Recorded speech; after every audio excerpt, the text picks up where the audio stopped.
Caiu por terra, de uma vez por todas, aquela falsa alegação de que os bolsonaristas não admitem corrupção. A nova pesquisa Datafolha escancarou uma verdade que estava na nossa cara há anos. A extrema-direita tem orgulho dos seus corruptos. E o resultado é tão simbólico que não dá mais para fingir. Segundo o Datafolha, Lula vence todos os candidatos da extrema-direita. E contra Flávio Bolsonaro, o placar é claro: Lula 51% a 36% de Flávio. Sim, é uma boa vantagem, mas ao mesmo tempo obriga qualquer pessoa sensata a se perguntar: o que mais a família Bolsonaro precisa fazer de tão grave para que esses 36% desistam deles? Porque olhando friamente, fica evidente que os crimes não afastam os eleitores deles, eles atraem. O que sustenta Flávio Bolsonaro pai e toda a família não é caráter, não é gestão, não é projeto de país. É justamente aquilo que deveria afastar qualquer pessoa decente. Golpe de Estado, rachadinha, ligação com milícia, lavagem de dinheiro, mansão inexplicável de 6 milhões, loja de chocolate usada como fachada, envelopes e boletos pagos em dinheiro vivo e até trama para assassinar autoridades. E aqui está a contradição que o Datafolha escancara. Os motivos pelos quais 51% votam em Lula, estabilidade, emprego, comida, economia crescendo, são exatamente os motivos pelos quais outros 36% votam nos Bolsonaro.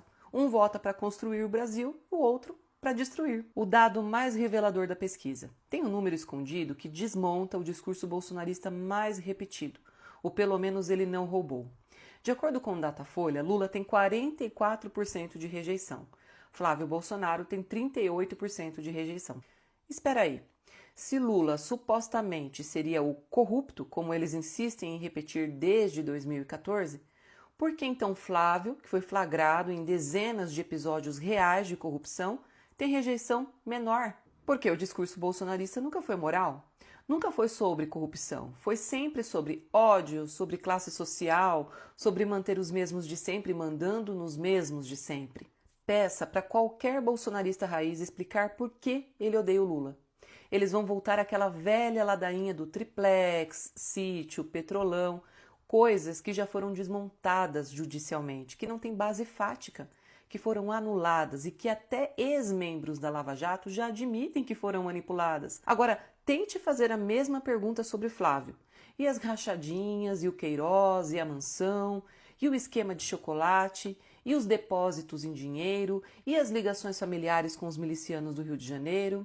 A resposta vai ser silêncio. O Datafolha desmonta um mito. Eles não rejeitam Lula por corrupção. Eles rejeitam Lula porque odeiam ver o pobre vencendo. E quando a realidade entra na conversa? Talvez os bolsonaristas precisem encontrar novos motivos para odiar o Lula, porque os fatos começam a atrapalhar o discurso deles. O Brasil tem o menor desemprego dos últimos 10 anos. Voltou a sair do mapa da fome. O PIB surpreende todo o trimestre. A população que ganha até R$5.000 não paga mais imposto de renda. A inflação está controlada. Os investimentos estrangeiros voltaram. O país recuperou sua credibilidade internacional. Lula já demonstrou ser patriota e os Bolsonaro antipatriotas. Ou seja, Lula entrega resultados, Bolsonaro entrega escândalos. E ainda assim, 44% rejeitam Lula e 36% seguem Flávio fielmente. Como explicar isso racionalmente? Não dá. Não existe explicação racional para isso. Existe explicação sociológica. Esses 36% não votam por economia, por políticas públicas ou por estabilidade. Eles votam por identidade. Eles votam porque Bolsonaro representa o Brasil que eles querem. Violento, racista, elitista, armado, sem direitos trabalhistas, sem universidade para todos, sem ciência, sem cultura, sem democracia. Eles votam porque Bolsonaro promete um país onde pobre volta para o lugar que eles acham que o pobre deve estar. E isso faz com que qualquer dado, qualquer crime, qualquer escândalo não faça a menor diferença. De fato, o Datafolha não revelou nada novo. Ele apenas escancarou o que o Brasil fingia não ver. O eleitor bolsonarista não quer um país honesto. Ele quer um país onde ele mande e onde os pobres obedeçam. E é por isso que 44% rejeitam Lula frente a 38% que rejeitam Flávio Bolsonaro. Porque essa disputa nunca foi sobre corrupção, sempre foi sobre qual Brasil cada um quer construir ou destruir.